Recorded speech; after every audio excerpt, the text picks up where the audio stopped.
Oggi vi voglio presentare un altro attrezzo che funziona con la batteria piccolina della Stihl, la S2.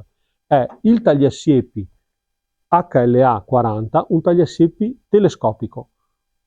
Un bellissimo tagliasiepi.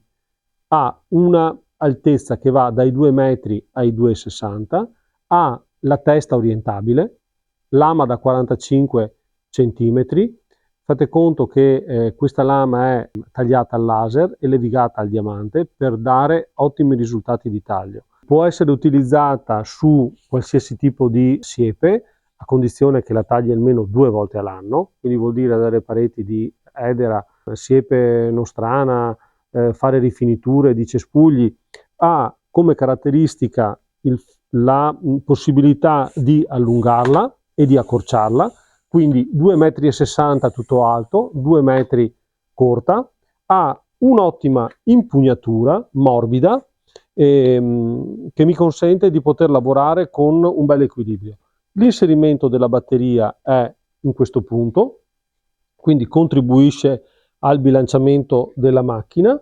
La sua durata è di circa 40 minuti su un taglio medio, quindi ha anche una ottima durata. Tenete presente che i minuti espressi sono minuti senza pause, quindi poi si traducono sempre circa in 2 volte e mezzo quel valore.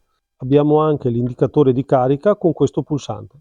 Un'altra cosa molto interessante, oltre, come vi ho già accennato, all'angolatura di taglio, è la possibilità di ridurre la macchina nel momento in cui la vado a riporre o la devo trasportare in 2 pezzi.